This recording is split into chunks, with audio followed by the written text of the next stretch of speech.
Rompiendo Barreras, segunda temporada, con Katy Barrera y Mercy Barrera. Hoy estamos desde lo técnico y tenemos como invitado a Oscar Gómez. Queremos con él descubrir este ambiente de formato largo, locución.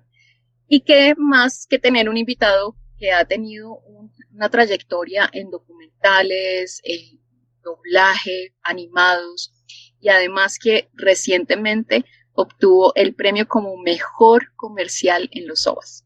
Bienvenido, Oscar. Hola, Katy, muchas gracias por la invitación. Qué rico arrancar el día de hoy, viernes soleado, con una buena entrevista y una buena charla. Mi café espero que venga en camino. Gracias, me dijeron que era un café. Ya lo mandamos. Incluido. Con pan dulce también. Ya lo mandamos, debe estar por llegar. ¿Cómo estás, Berti? Bien. Gracias por la invitación. Gracias. La pregunta de rigor, Oscarito. Yo no sabía. Oscar Fernando Gómez. Se oye así bien de novela ese nombre. De actor de telenovela mexicana. Ajá. Sí. Cuéntanos cómo iniciaste en toda esta profesión de la locución. Inicié siguiendo el olfato y el instinto. Creo que ¿Cómo fue? Yo era un adolescente rebelde, que yo corría el verano del 2000. Yo estaba estudiando inglés en esa época y creo que seguí los consejos de algunos profesores y alumnos compañeros de esa época que me preguntaban si yo era locutor, porque pues mi voz cambió, digamos, más o menos desde los 16, 15 años empezó a cambiar mi voz y empezó a tener un registro agradable, que digamos que una de las cosas necesarias que se debe tener para los locutores que sea agradable de la escucha. Me quedó sonando y pues me inscribí en una academia de locución, en esa época Academia Arco, y me enamoré desde el primer día que entré a cabina y me escuché. Yo dije como que, ¡ah! Ese soy yo. ¿Cómo así? Y así suena yo, y esto es así, en una cabina de grabación. Y no, desde ahí me encantó y empecé a estudiar, me preparé. En esa época eran 4 semestres. Y nada, me empecé a trabajar temprano, o sea, en el segundo semestre ya estaba facturando y diciendo como, ok, puedes vivir de esto, y empecé a descubrir otras cosas que no tenía ni idea que se hacían aquí en Colombia, por ejemplo, que se hacía doblaje de películas al español. Y siguiendo ese olfato del instinto empecé a buscar por dónde me podía sentir cómodo y me sentí cómodo con doblaje y ahí descubrí la voz comercial también. Entonces, por ahí fueron los inicios. Fui apasionado de eso, me encantó, como te digo, fui como el que se enamora de algún deporte o coge como una disciplina y ahí entrena todos los días, así lo hice, y pues se vieron los resultados rápidamente. Siempre coincidimos con muchas personas en esa parte de que muchas personas le dijeron, tienes voz para esto, podrías hacer esto, pero si no hubiera sido eso, o sea, si no hubiera sido la voz de otras personas diciéndote eso, a ti ni se te hubiera pasado por la mente hacerlo. ¿Tenías planes de estudiar otra cosa? Yo estaba estudiando inglés, me pensé ir para Estados Unidos. Por eso lo estaba haciendo, para no llegar como típico migrante latino a ver qué hace, sino irme bien, menos idioma, ir a estudiar, todo el cuento. Pero independientemente de eso, mi papá tenía una distribuidora de revistas. Yo tenía acceso a todas las revistas de esa época, ahora todo digital, pero entonces antes era todo impreso. Y yo tenía acceso a las revistas de National Geographic, selecciones, de todas las clases de revistas, y yo lo leía, empecé a leer en voz alta, como siguiendo eso. Un ejercicio, llegó la parabólica en esa época a Colombia, donde se empezó a ver televisión por cable, y empecé a tener acceso a Cartoon Network, TNT, todas estas voces, y yo viendo televisión ya como, ¿qué nota eso? Y yo empezaba a imitar eso sin pensar que eso puede ejercer una profesión. Entonces escuchaba el tono, yo escuchaba hacia TNT, no, pasa en la vida, pasa en TNT, y jugaba con eso, y escuchaba los comerciales internacionales también, y jugaba con eso. Cuando entro a locución y empiezo a descubrir eso, me digo, ok, tengo habilidades para eso. Es como, yo creo que como el niño que juega fútbol y... Pero esto yo ya lo hacía, José. que ya es familiar. Y y resulta en eso. Yo qué hubiera hecho, yo estaba por estudiar una ingeniería financiera, una carrera que estaba como empezando en esa época. A mí los números, me gustan los números en la cuenta de ahorros, pero Los números grandes. sí. Pero la estaba como pensando, sí o no, estaba con el proyecto de irme para Estados Unidos también, hubiese sido otro cuento de hoy en día, pero no, me quedé ahí estudiando locución y me encantó, y pues de eso he hecho mi vida desde esa época, porque aparte de aprender el arte de la locución, también aprendí a enseñar, porque en esa misma academia me dieron la oportunidad de enseñarme. Pues, ¿por qué no viene y enseña? Y yo, no, pero es que yo no soy profesor. No, pues enseñe lo que usted sabe hacer. Y, ok, y me fue bien, y hoy en día también pues desarrollo esa actividad como profesor pues, en la Voz Academia, he dado talleres también aparte personalizados, también tuve una academia hace un tiempo, entonces pues eso lo llevo de la mano con el aprendizaje y estar enseñando nuevos talentos. Si es que realmente no existe una escuela o una profesión para enseñar locución, ¿verdad? Hay O academias sea, pequeñas, aquí hay unas otras academias, digamos, para ser dos, profesores. No, para profesores, para no, locución. no, Ajá. aquí, o sea, pedagogía como tal, no, aquí como son talleres, son academias, pues digamos que no, el Ministerio de Educación no te va a regular, porque pues igual no tiene ese título, porque no existe el título Ujú. como tal de locutor, porque eso lo quitaron hace un buen tiempo. Ya pues comunicación acá tiene tecnólogo. Cuando yo salí de la Academia de Arte también era dado un título tecnólogo porque estaban avalados por el Ministerio de Educación. Y ahora todo eso ha cambiado, ¿no? Entonces digamos que eso entra dentro de la rama de la actuación y se hacen todos los talleres de actuación, de voz, de técnica vocal, que es donde surgen esos talleres personalizados y grupales. Yo te quería preguntar precisamente sobre actuación que lo acabas de mencionar. Entonces, tú tuviste una formación en cuanto a locución y empezaste a trabajar ahí, pero tú además has salido en televisión, o sea, eres actor como tal, formado. ¿Has tomado cursos o cómo fue ese proceso?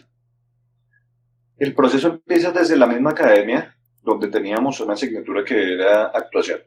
Digamos que la gente, los que entran pensando ser locutores, lo que pasa es que eso ha cambiado mucho. Antes entraba el locutor, me quería ser locutor de radio, quería ser locutor de noticias, Ujú. comerciales, en fin.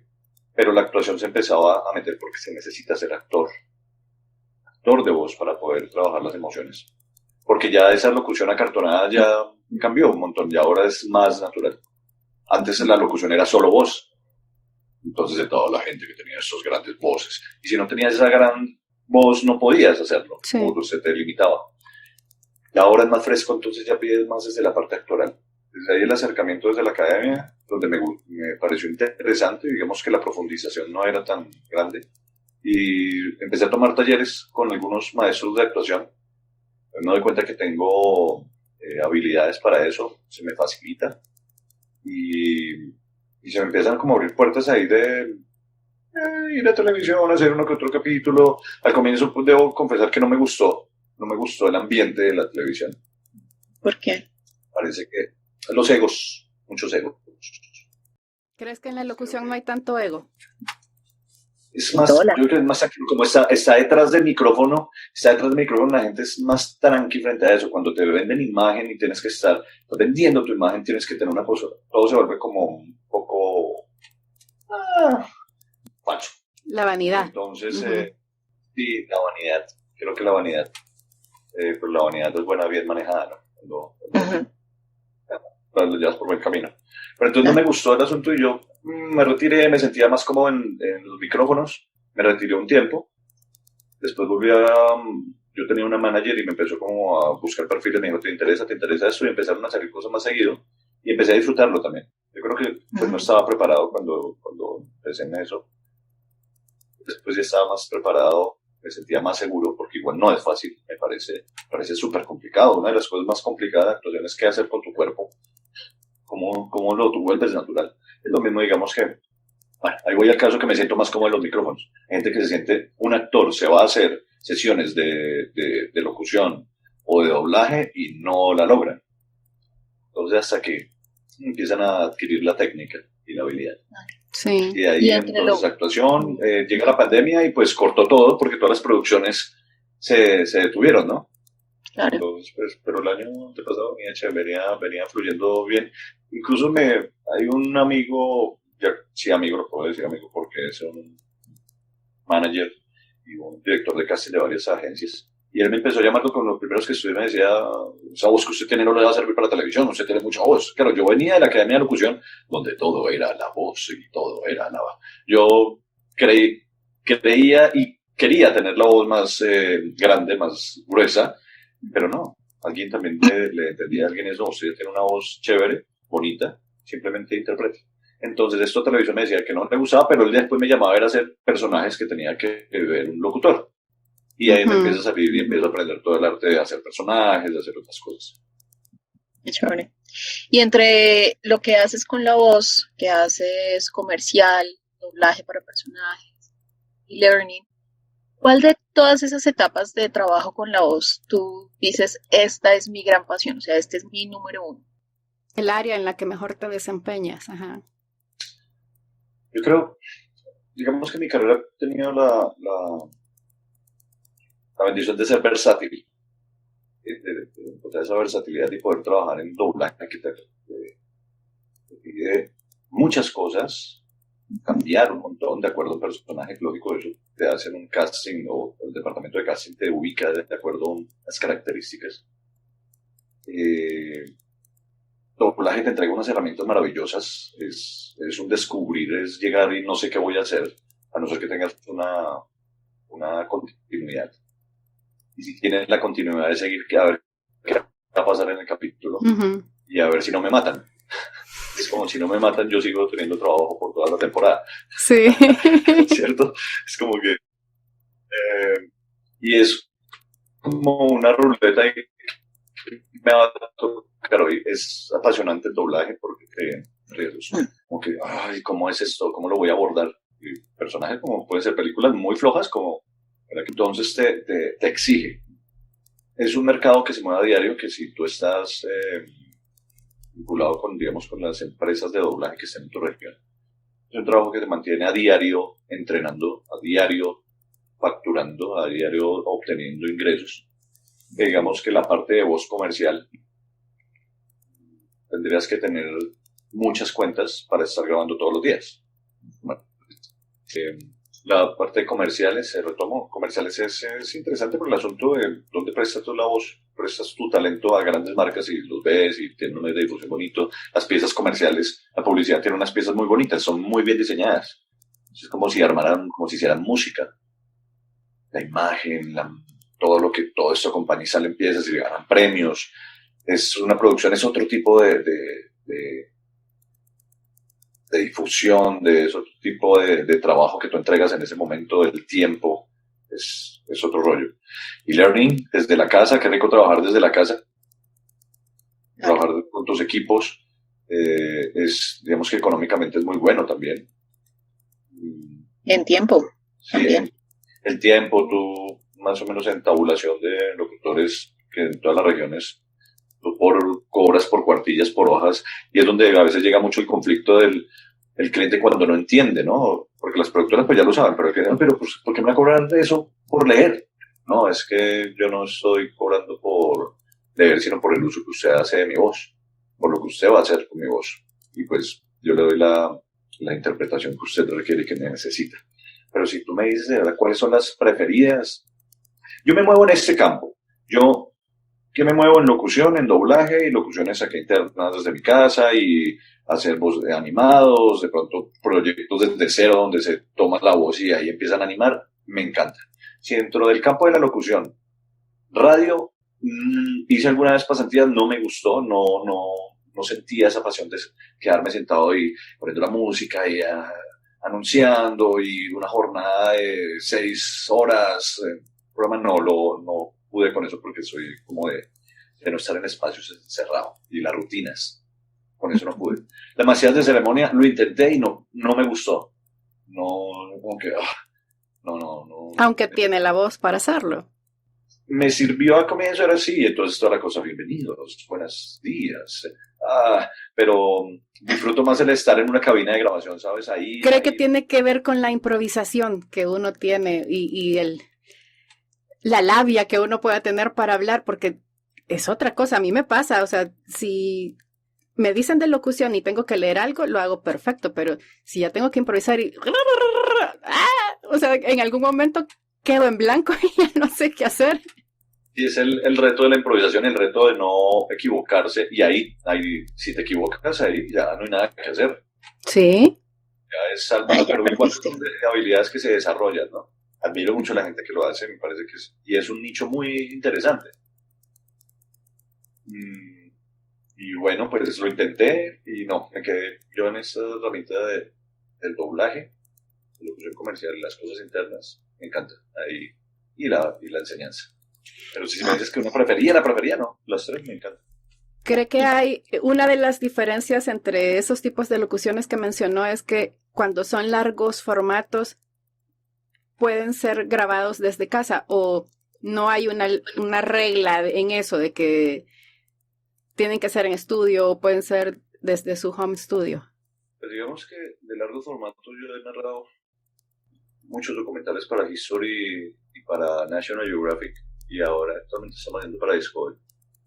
Eso sí requiere que sea en cabina, en las agencias, en los estudios de grabación. Que requiere una dirección, requiere un cuidado del ingeniero de sonido que te esté cuidando que todo está quedando limpio, porque pues igual son sesiones de 3 horas, de 4 horas. Pues la pandemia nos obligó a trabajar desde casa. Vemos que desde mi casa, cuando recién inició la pandemia, narré como unos 4 o 5 documentales estos eran sobre The Man Who Built America, el hombre que construyó América. Y eso lo narré desde mi casa y me demoré un montón, eso sí, me demoré pues el doble. Pero se pudo hacer, digamos que no sea... Ahí se ve el resultado que sí se puede hacer. Que si tú tienes los equipos y tienes unos buenos equipos para responder desde casa, pues lo puedes lograr.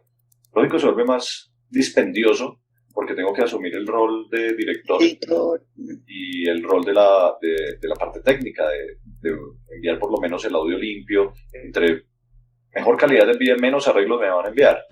Y las retomas son hartas, no son agradables, porque cuando te mandan tanta retoma, volver a insertar esos audios, cuando tú grabas otro día, cuando la voz se ha modificado un poco. Sí, la energía incluso cambia. Claro, aunque digamos que este asunto de las retomas,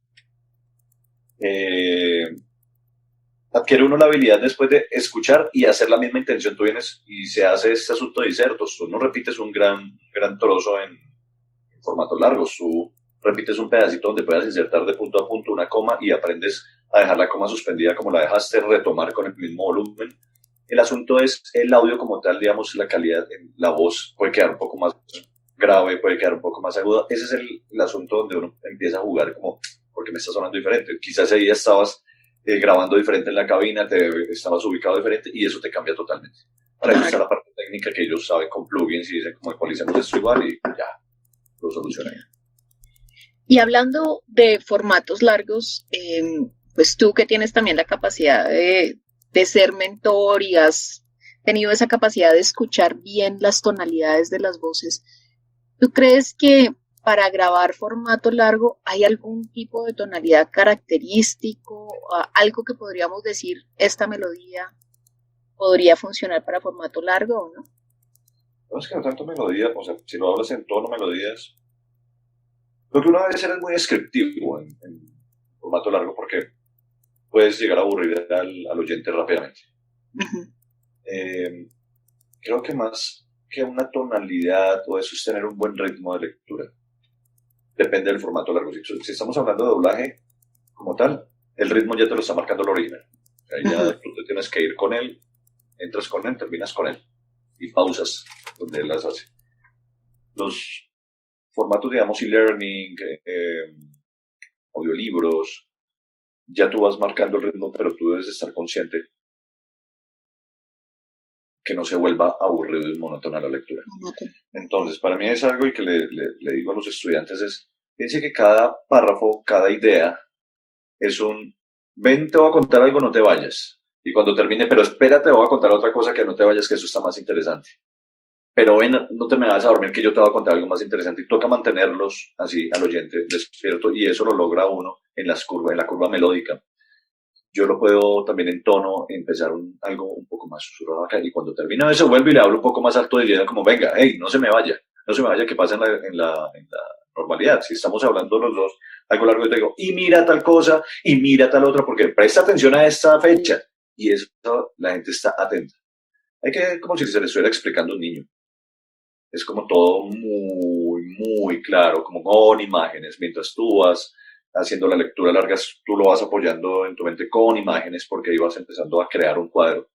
Que se dedica simplemente lea y que se suene claro, pues no es por ahí. Sí va a sonar bonito, suena claro, pero la gente dice, no me atrapó.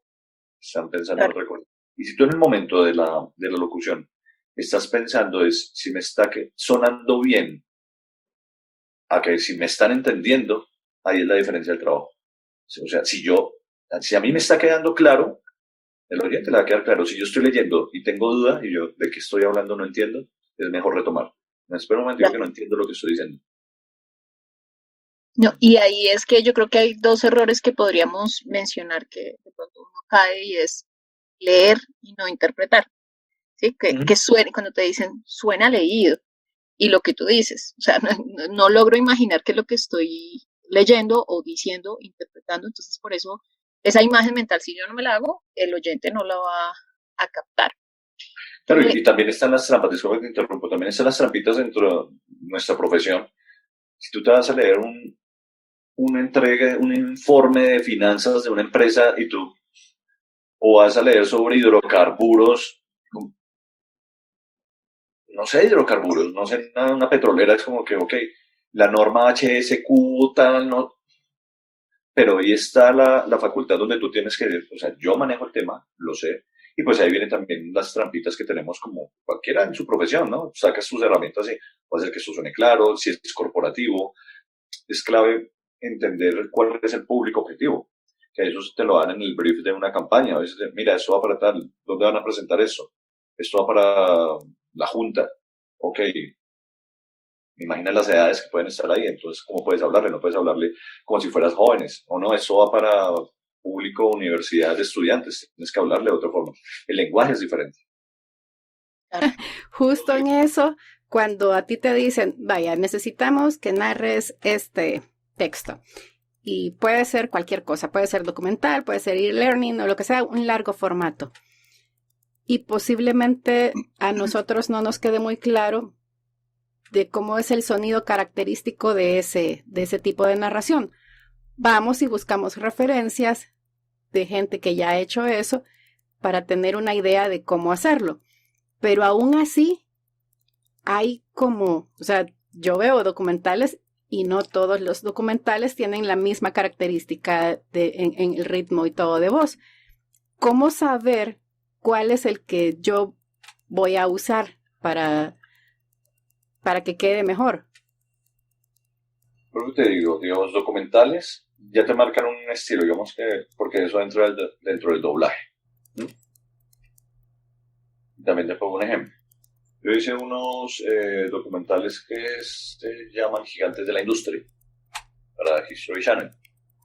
Y era el tono era muy suave, la música es importante porque el doblaje se pega a uno también mucho a la música, él te va marcando el color que le quieres dar al documental. Era como JP Morgan en el año tal, el acero, y empieza a hablar de esta forma, un poco más descriptivo, la voz puesta en esta forma acá. ¿Bien? Un poco internacional, no puede sonar que es de Bogotá, sino es, digamos, un tono neutro que marca para las producciones que van para otros países. Sobre ese mismo tono me dicen en la misma empresa, me dicen, vamos a hacer unos documentales que se llaman La Mafia Latinoamericana, se me da todo el nombre ahorita. ¿Sí? Pero en este especialmente quiere que trabajes el tono que marcas en Gigantes de la Industria, pero van a hacerlo desde cero, desde la narración tuya. Van a montar imágenes desde tu narración. Para que todo, y yo, ok, entonces, ¿qué era? Era como, ¿cómo era el tono? Eso mismo que tú estás haciendo. Entonces, la mafia latinoamericana en el año tal era una cosa así, más o menos el tono, y ahí empecé, y ese era el ritmo que llevaba, porque ya tenía pues un referente. Si tú vas a escuchar documentales, si voy a escuchar mi versión en español, en inglés, es diferente hoy en día, porque también me he interesado en crear un estilo. Y si el documental tiene un estilo y tienes un narrador original, pero también fue el momento que dije, voy a hacer mi estilo de narración, que la gente ya lo reconoce. Ese documental tú narraste, una sobrina que está en Argentina, oye, aquí muchos amigos han escuchado tu documental y te reconocen un montón. Porque así como uno escucha de sus referentes, ya también uno es un referente para otros. Pero yo después con el tiempo me encargué fue de ir haciendo mi estilo. No quedarme, cuando tú me decías, no, yo me voy a unos referentes a buscar, yo creo que sí al comienzo de tu carrera es importante buscar referentes, pero después dentro de ese camino ir abriéndote y ir haciendo tu estilo. Y pues qué chévere que un día seas el referente para otro. Tú dices que, bueno, creas tu referente y tú le pones tu marca y tu estilo, pero también podríamos identificar las variaciones o el cambio o la evolución más bien que ha tenido la narración de documentales. O sea, si hablamos hace 10 años a hoy día, ¿cómo ha cambiado eso? Lo que te decía hace un momento es que se volvió más fresco. Antes los documentales eran apoyados en la voz y todo eso, entonces si era de acción, era así abajo, el doctor hablando de toda hora así. Ahora no necesitan eso, es algo más fresco. Se siguen manteniendo algunos documentales que son los institucionales, pero sí ha evolucionado mucho todo el asunto que ya es más emoción, no es tanto la voz. No digo que las locuciones de antes no han sido emocionales, pero se apoyaba mucho en el registro vocal. Se apoyaba mucho en eso. Ahora tú ves que incluso pues ahora un documental o algo, pues ponen a un influencer porque les suena más fresco. Son otras generaciones, es otra forma de comunicarnos, el público objetivo. Pero sí, pues se ha evolucionado un montón. Totalmente sobre la frescura. Ahora es lo que piden los estudios, que sea algo fresco, que sea más cercano, que no es como piden los estudios que es como la voz de Dios que te está hablando por allá. Sí, antiguamente era la voz de Dios. Que está hablando fresco y que es como el amigo mío que se vino a la sala a contar una historia. Incluso ya creo que ya no se usa mucho el voiceover, o sea, la voz sobre la voz original que todavía se oye de fondo, así, eso ya casi no se ve. No, eso también depende mucho del mercado, ¿sabes qué? A veces se decía era como para que conservara las voces originales para que se escucharan, pero también eso depende del presupuesto. Eso es más económico hacerlo en voiceover que en lip sync. Entonces también, como el medio del gremio ha cambiado, entonces se dice como que lo hacemos igual por el mismo precio del voiceover. Claro. Mira que yo tengo así como una duda, porque alguna vez, o sea, cuando tú vas a hacer doblaje, tú tienes el tiempo, te dan el tiempo, te dicen, este es el personaje, entras en tal tiempo, estas son las características, mira, haz las pausas, tal. Pero alguna vez yo estaba observando a un locutor que hizo una narración en documental y me impresionó mucho, y es que no venía a hacer correcciones, sino que le dijeron, entras en tanto, eres el narrador, vamos, de una, entró a grabar de una. ¿Así se hacen las grabaciones de documental? O porque me imagino que es muy complicado porque son... Es tan largo que marcar todo sería muy tardado.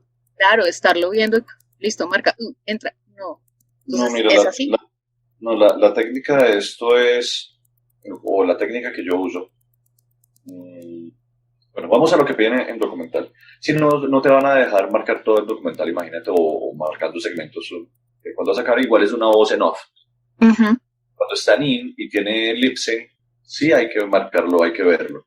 Porque hay unas pausas, hay una parte de articulación que tenemos que hacer lo más fiel posible al original. Pero como este es un off, tenemos que irnos con el ritmo del original. Yo lo que hago es escuchar el intro hasta donde va la marca, donde dice el título del programa, que en esa primera parte en el intro está escribiendo lo que va a pasar en el documental, dice como de qué vamos a hablar, y ahí yo percibo la música que le pusieron al documental, cuál es el mood de la cosa, si es acción, si es algo de drama, si es histórico, ahí ya tú sabes de qué va a tratar. Lógico, hay una información previa, el director te dice, este documental es de esto, es historia, y tú dices, ok. Escuchas al narrador, el original, qué voz tiene el original, ok, ya con eso te das una idea de cómo va a ir. Empiezas a marcarle las pausas y el ritmo con el que él habla, dices, habla lento, habla muy rápido. Igual hay muchos documentales que uno dice, ok, este narrador yo ya lo he tenido, pero este narrador yo ya lo he doblado, entonces ya sabes cuál es el ritmo de él. y ya empiezas después, ya sabes dónde va a pausar. El libreto también está diseñado para eso. El libreto está diseñado en los puntos y en las pausas, uno sabe que ya están marcadas cuando hay un buen guión, ¿no? Cuando la parte de traducción y adaptación de texto está bien hecha, tú ya sabes dónde va a pausar. La música te marca cuándo va a arrancar el documental. Normalmente hay un time code, el código de tiempo que te dice entra, entra, y tú ya sabes si entras. Pero ya sabes cuando la música baja y se mezcla con la voz, ya sabes que va a entrar el locutor. Y por ritmo ya los lleva uno. Lógico, en una sesión de grabación te vas largo en unas cosas, quedas corto en otro, te equivocas, haces retoma. Es el orden de la producción, pero si nunca se graba, se ve todo. Claro. Hace poco hice uno para Discovery que era sobre las alcantarillas en Londres. Hablaban sobre todo el sistema de desagües y eso, y sí tocaba marcar escenas porque cambiaba mucho. Tenía off y tenía in. Entonces él venía hablando y después aparecía en pantalla, en cámara, y eso es otro ritmo, es otra cosa. Darle la sensación al oyente que te estoy hablando aquí al micrófono, que te estoy contando una historia, y después cuando aparece te está hablando de otra manera, y tienes que hablar un poco más fresco y un poco más suelto, y hacer la entrevista. ¿Y usted qué piensa de eso? ¿Usted que es especialista en cañerías? Y cambia, y después va otra vez, según la historia nos cuenta que los desagües en Londres cambia totalmente, y es que haya estas variaciones. Hacer lo mismo que está pasando en el original. Sí. Interesante. Y además de eso, o sea, bueno, tener en cuenta como esas variaciones, es una grabación de formato largo y como su propia palabra lo dice, y tú lo dijiste en un inicio, son jornadas de 3, 4 horas y la pandemia tuvo como un corte en ese pedazo. ¿Cómo mantener? Porque es que tú empiezas con una energía, pero acabas con otra. Sí. ¿Cómo mantener esa energía? O sea, ¿cómo hacer para por lo menos terminar ese periodo de 2, 3 horas? Porque pues no es fácil. ¿Tienes de largo o tienes periodos en los que paras? Yo me imagino que vas de largo. Normalmente yo trabajo a hora y algo y hago una pausa. Tengo muchas veces capsulitas de café para ir por ellas, para ir y despertarme. Pero sí, jornadas depende del documental, porque hay documentales que rinden un montón y va uno súper fluido y el ambiente en cabina está tranquilo, no está calorando tanto, y tú dices, uy, ok. Mejor no parar. Sí, hay sesiones que son fuertes, que tú dices como que me está costando, este narrador está difícil, este documental está difícil. Pero son jornadas en 3 horas, puede ser una horita y media, tú paras, te hidratas, sales. También los directores ya empiezan a hacer eso, digamos, cuando graban cabina, ellos ya conocen el ritmo de cada actor. Así como conocen sus tiempos de entrada, que cuando ustedes que ya han tenido la experiencia en doblaje que le dicen que está entrando tarde, que normalmente uno por reacción entra tarde, a no ser que tengas muy claro el tiempo de entrada, código de tiempo, ellos ya conocen cómo trabaja cada actor, entonces ya sabe que cada actor entra 3, 4 cuadros tarde, 7 o entra adelantado. Ya sabe que sus jornadas para que le fluya son de tanto tiempo, porque en tal tiempo se empieza a caer. Entonces ellos ya saben y dicen, no, descansemos un rato, paremos un rato, dejemos ventilar la cabina, nos tomamos un café, hablamos un rato y es 15 minutos y retoman. Pero eso es el ritmo de cada cual y depende de la producción. Yo acá trabajando en casa, sí, pues tuve jornadas largas, digamos que hay un programa que se llama Descubriendo on Identify UFOs America Files, es una cosa de ovnis. Y eran jornadas largas porque el tipo que yo hacía todo en in y en off, y hablaba un montón y eran jornadas de 4 horas, pero donde yo me metía a la cabina y el espacio en la cabina, no sé, se tiene el tiempo ahí, pero uno como que sale y cuando pasaron 3, 4 horas y yo llevo mucho tiempo acá metido en la cabina. Y viste cuando ves el reloj, son las 3 de la mañana. Pero se exige a uno, claro, como estás tan concentrado haciendo todo el tiempo, se vuelven jornadas extensas. Pero lo que sí es que cuando uno empieza a caerse, cuando tú empiezas a equivocarte mucho, lo mejor es parar. Hidratarte, dejar oxigenar tu cerebro, porque uno encerrado en un espacio pequeño, aparte lea, estás gastando mucha energía. Es parar. Para un momentico que te vas a demorar menos haciendo una pausa que tratando de exigirte, que uno entiende que uno dice, no, la tengo que sacar esto, pero ¿cómo así que no puedo con esta toma? Y se obsesiona uno y yo quiero hacer esto rápido y tengo que cumplir, a lo mejor va a rendir más el tiempo. Sí, optimista. porque si no, después uno escucha la grabación y... Uy, no, yo pensé que lo estaba diciendo de otra forma y nada que ver. Esto también de las sesiones de largo formato del audiolibro. Yo he narrado 3 audiolibros. 2 los hice con una empresa acá de Bogotá, Centauro Comunicaciones. Narramos 2 con director, con Paz Descanse, Raúl Gutiérrez me dirigió. Eh, y fueron jornadas más o menos de 3 horas, 4 horas diarias por semana y media. Donde ¿Qué? arrancábamos ¿De cuántas horas era el audiolibro? Uy, no sé cuánto fue la totalidad de ese audiolibro, pero fueron sí semana y media jornadas. Fue sobre la Deep Web, era un libro extensísimo sobre el planeta. Y fueron sesiones súper largas, pero me estaban cuidando 2 personas. Aquí en mi casa hice un audiolibro con la dirección remota donde me iban cuidando, pero vaya, por ejemplo, es una sesión súper larga porque yo tenía que salir del estudio y después enviar el audio limpio, digamos no editado, pero sí sin retomas, entonces era el doble porque siéntate y escucha y retoma donde hiciste una marca donde te equivocaste, porque audiolibro tiene que ir muy, muy claro porque no hay música que te ayude a camuflarte ahí los errores, Sí. ¿no? Es guas, Sí, hasta los... claro. Nada. Y son cosas que a veces y son inherentes a uno, todos salivamos, todos respiramos, entonces son cosas que quedan, pero sí hay que minimizarlas y hay días que, no sé, me tomé un café 2 horas antes y resulta que el café me causó acidez y empiezo uno a salivar un montón. Ajá. Y empiezo uno a trabajar con truquitos, que la manzana, que tomate un poquito de agua, o toma más café, de acuerdo a cada organismo, ¿no? Es como... Pero si las sesiones de audiolibro, mis respetos, son sesiones largas, chéveres y muy interesante porque tú vas descubriendo el libro y el libro está chévere, te encarretas, te vuelve rico de leerlo, pero también tu medio cerebro está pensando en la saliva, está pensando en la proximidad del micrófono, está pensando en la silla que no se me mueva, está en todo. Entonces uno muchas veces estás leyendo lo que yo hace un momento, si estás entendiendo lo que estás diciendo, queda mucho más fácil, queda más claro, pero muchas veces que mi otro hemisferio está en otro lado y entonces miércoles yo que estaba leyendo, ¿qué era? ¿Qué era? Porque estoy preocupado por otra cosa. A mí me pasa, por ejemplo, los documentales. De que me dice como, oye, ese documental tú debes saber un montón y yo, No me acuerdo. mucha información de esa se me va. ¿Por qué? Por 2 cosas. Por lo que te acabo de decir, porque estoy pensando en la parte técnica, todo esto quede bien. Y la otra es que la otra información la cuentan los invitados. Tú no lo ves Entonces, completo. no, dice, según data la historia que, y el otro complementa la idea. Y es cuando yo los veo al aire, ok, trato de verlos, entenderlos, pero en ese momento yo estoy pensando es cómo lo hice. Ay, no, esto yo debía hacerlo de otra forma. No, yo debía haber hecho de esta forma. Uno nunca queda conforme al 100% de su trabajo. Siempre uno es el que más malo sea. Pero, ay, y yo de que era el documental, me lo perdí otra vez. Entonces, como que, ok, ahí están grabados muchos documentales en el decodificador. Algún día los terminaré de ver. Mis programas nunca los veo completos. Como que, ya sé que termina.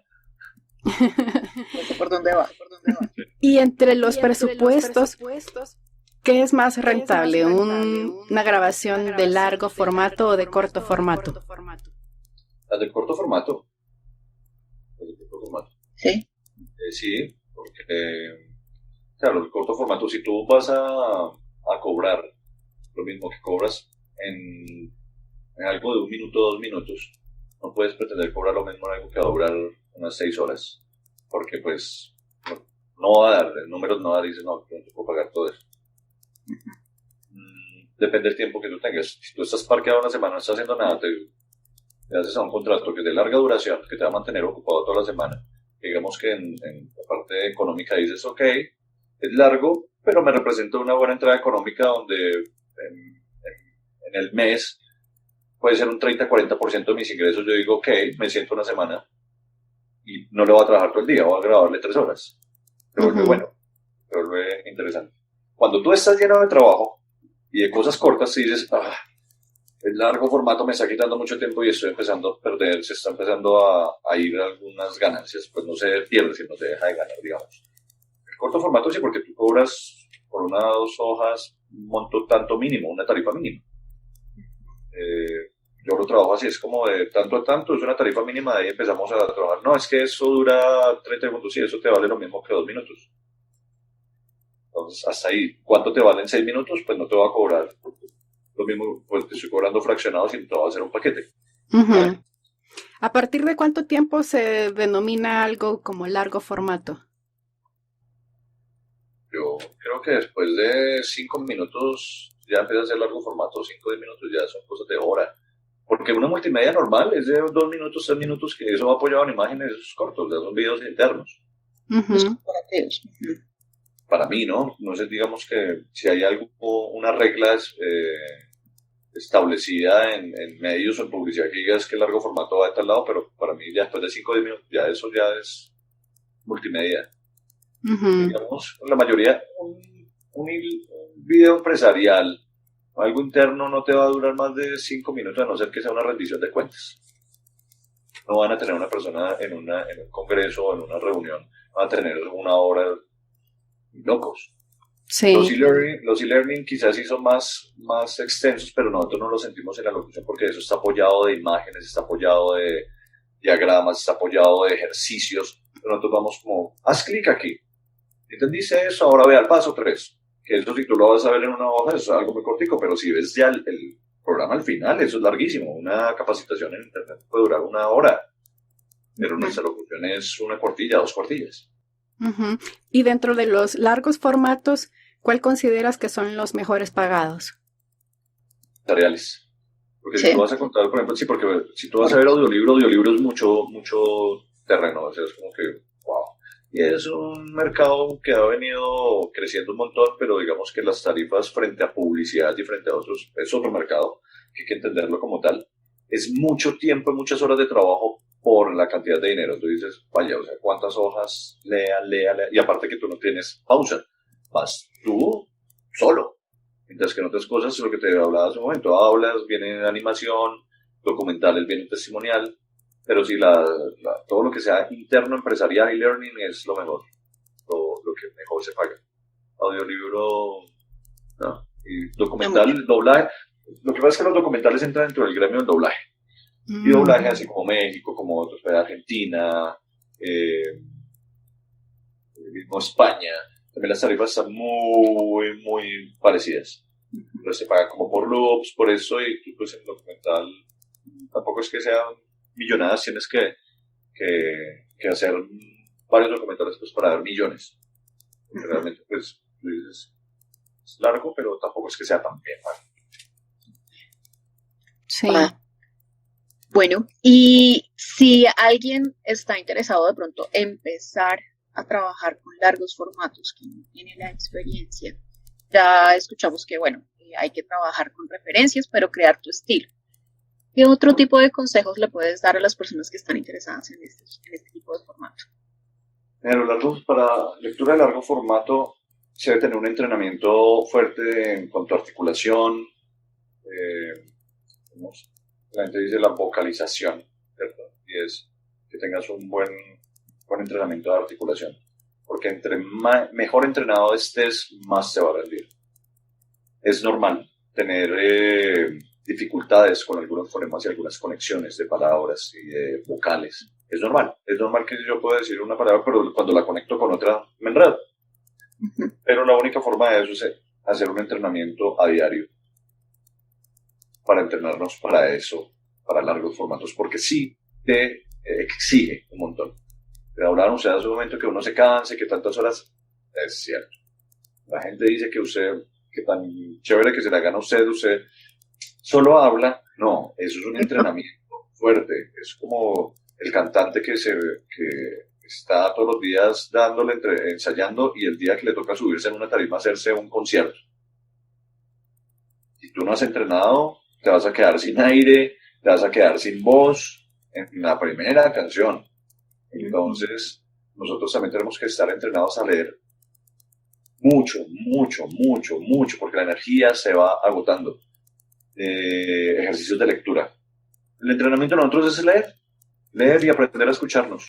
Es lo mismo un entrenamiento de lectura en voz alta que un entrenamiento de lectura solamente leer así, No, no, Tiene no, que no, ser en voz alta. tiene que ser en voz alta, estar escuchando para ver dónde están los problemas, dónde empiezan a surgir los problemas, las conexiones, lo que te decía hace un momento. En qué fonemas, en qué vocales, en qué consonantes hay problemas. Resulta que me estoy comiendo las S, estoy comiendo las Ns, estoy comiendo las Ls. Y uno cree que las dijo. Y otra cosa es aprender a escucharse. Total. Y uno no aprende a escucharse. Y no aprender a escucharse cuando estás reproduciendo a ver cómo quedó grabado, sino aprender a escucharte mientras estás grabando. Entonces, tenemos un monitoreo con los audífonos y ahí está uno, cómo está quedando, cómo está mi voz, el volumen de la voz. Es bueno que trabajen con unos buenos niveles donde ni está muy alto ni muy bajo, pero donde perciban su voz. Cómo están las respiraciones también. Entre menos respiraciones, menos edición va a tener. Aprender a respirar mejor en las tomas largas. Un apoyo diafragmático, porque hay textos donde el narrador, el que lo hizo el original, hablemos de doblaje, no paró hasta el punto por adelante y uno no me alcanza la respiración. Y en esas pausas de respiración se pierde la idea. Cuando yo paro donde no es, se pierde la idea total. Entonces, es puro entrenamiento. Siempre pongo ese ejemplo. Y si tú quieres ser un atleta profesional, un atleta, entrenas todos los días. Te vas y haces ejercicio y duras un tiempo, 2, 3 horas, y todos los días haces lo mismo si quieres ser profesional. Si tú quieres irte al gimnasio como un esparcimiento social y todo eso, te vas al gimnasio y chateas mientras estás en la elíptica. Y un día vas, un día no vas, pues así son los resultados. Si tú quieres ser bueno en tu profesión y en esta profesión, locución, tienes que entrenar y no tomarlo como hobby, sino es una profesión. Por eso creo que también una de las cosas que a mí me gusta es enseñarle a la gente, también inculcarles algo como si usted está aquí es porque esto le gusta, porque le apasiona. Entonces, y siempre intento persuadirlos a que se apasionen por esto de verdad. No que pase como cuando uno arranca todo, en diciembre todo el mundo quiere hacer proyectos nuevos, todo el mundo yo este año sí voy a hacer, este año tal, pero hay muchos dentro de esos proyectos y planes que quedan como eso, como simplemente desea hacer, hice y claudiqué. Porque la gente que entra a eso, pues se está agrandando el gremio, que si hacen parte de eso, del cual yo hago parte, que me siento orgullosísimo de ser locutor y de ejercer esto día a día, y de llevar sustento a mi casa, y tener una vida tranquila gracias a mi profesión, que la gente que ingresa a esto, sí trato de invitarlos a que si usted está aquí metido, métale ganas a esto y entre. ¿Quiere ser bueno? Y entra a eso y responda. El día cuando eres profesional, esto va a seguir creciendo y vamos a seguir siendo un grupo de profesionales apoyándose. No gente que lo toma como de hobby. Ay, sí, es que eso ahí me pagan. No, o sea, estás haciendo algo que es profesional. Y hay gente y hay personas que nos dedicamos a eso a nivel profesional, entonces que tengan respeto a eso, y para ese respeto hay que entrenar y ser muy bueno. Y no dejar de entrenar. Hay que seguir entrenando todos los días y uno se va dando cuenta de cosas que van apareciendo en el día a día. Yo puedo estar entrenando todos los días, estoy haciendo grabaciones, estoy entrenando, pero hay cosas que pasan. Empiezan dificultades, no sé, porque estoy respirando diferente, porque claro, es que hace rato no entreno. Que me está costando tener lecturas largas, claro, hace cuánto no tengo sesiones largas de grabación, entonces pues volver a entrenar. Las vacaciones son mortales, llega uno de vacaciones y los directores ya saben y es como, ok, vamos despacio, entonces no vuelve a coger ritmo. Claro.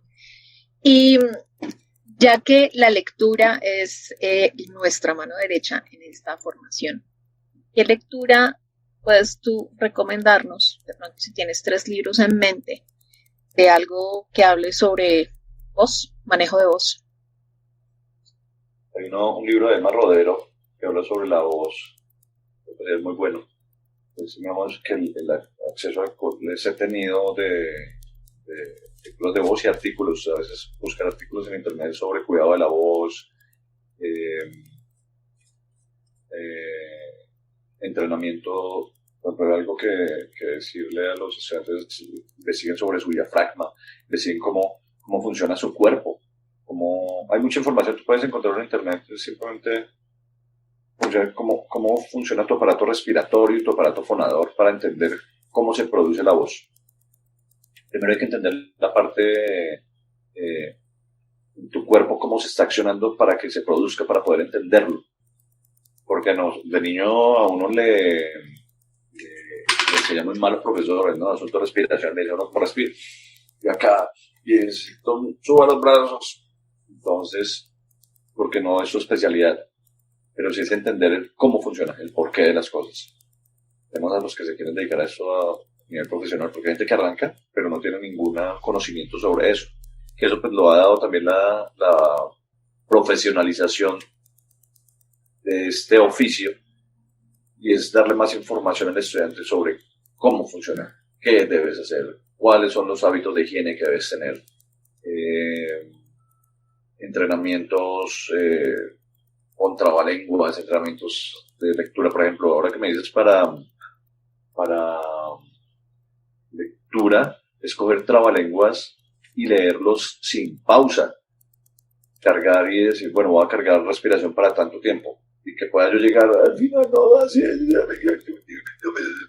pero sí llegar con un poquito de aire y decir, ok, me voy midiendo, y hacer ejercicios diarios, de decir, hoy mi medida fue tanto, ahora mi medida va a ser en 2 semanas, ¿cuánto va a alcanzar?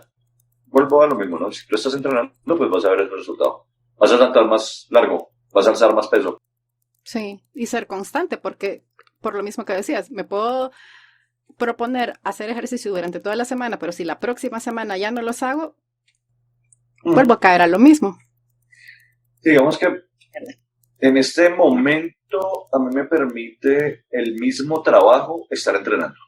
Entonces me dices a mí que si yo hago ejercicios día a día, que yo cojo la cartilla y me pongo a hacer trabalenguas, no lo hago. ¿Por qué? Porque todos los días estoy enfrentándome a algún producto. Me llega un comercial, o me llega una sesión de doblaje, o me llega una multimedia. Entonces todos los días estoy haciendo eso. Pues eso también ya habla el recorrido que llevo en eso. Y la cantidad de clientes que tú puedas tener y que te mantienen pues día a día trabajando. Pero mientras tú arrancas, mientras tienes ese flujo de trabajo, hay que hacerle.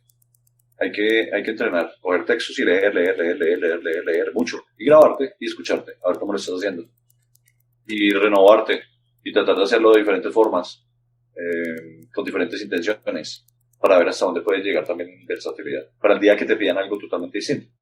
De pronto ahora, por ejemplo, yo ayer estaba indagando sobre eso, ok, voy a empezar a ver como videos de influencers y de youtubers para coger cuál es el tono y el tiempo cuando le dicen, no, es que queremos que esto se suene de esta forma, también poderlo ofrecer.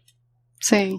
Porque el mío es como Samper, más o menos por la edad sería como no sé si lo conoces, Percy, que es un periodista que tiene un canal y hace crítica política, pero tiene muchos años. Mucho más serio. No. Oscar, y para quienes quieran seguirte en tus redes, ¿cómo te encuentran? A mí me encuentran, yo tengo un nombre artístico, y se quedó así mucho tiempo, que es Ocar, con K, o como OK A.R. Gómez, todo pegado, como Ocar Gómez. Ahí en mis redes me encuentran en Instagram, en Facebook, son como las redes que muevo. TikTok aún no lo tengo, lo abrí, pero tengo miedo porque es que uno pierde mucho tiempo en redes sociales. Pero es una buena forma de publicitar tu negocio.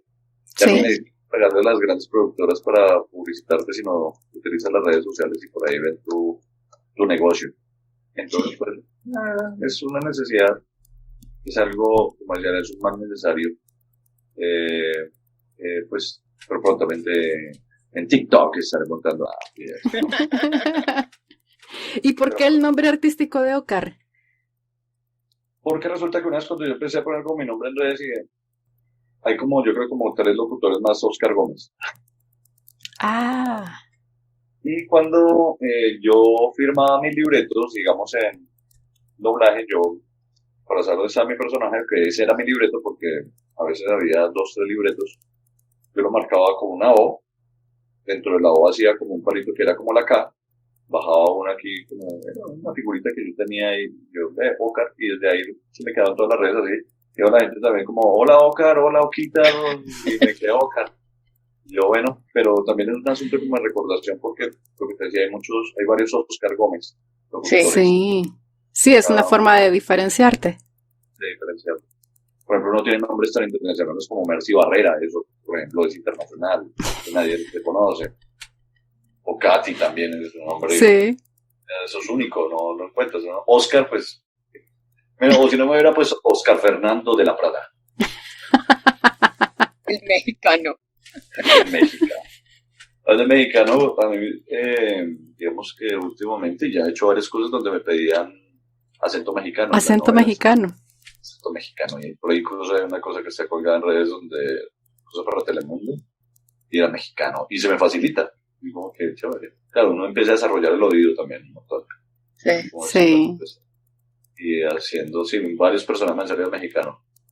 Qué De chévere. pronto México me llama.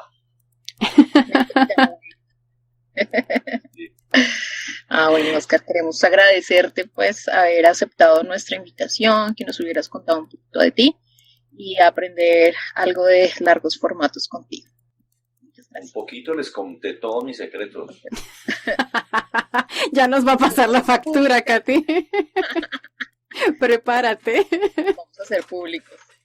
Sí.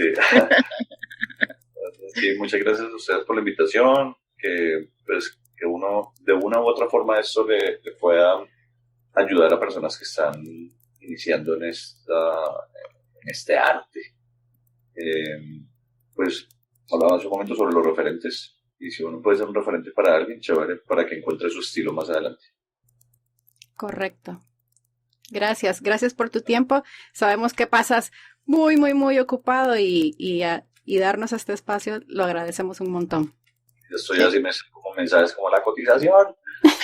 Dígale, Qué grave que haga. no, pero muy rico hablar con ustedes, bonito el espacio que tienen acá, que sigan rompiendo barreras. Gracias. Y pues son ejemplos de emprendimiento, de pasión, porque sé a qué les sabe a ustedes de asunto de la locución, les sabe rico. Sí. Entonces, nada, que encuentren también su estilo, que encuentren su camino en esa profesión y se vuelvan referentes para otros. Así será. Gracias. Adiós. Gracias por escucharnos. Si eres un amante de la voz, Comparte esta entrevista con otras personas y síguenos en redes sociales como Rompiendo Barreras Voz.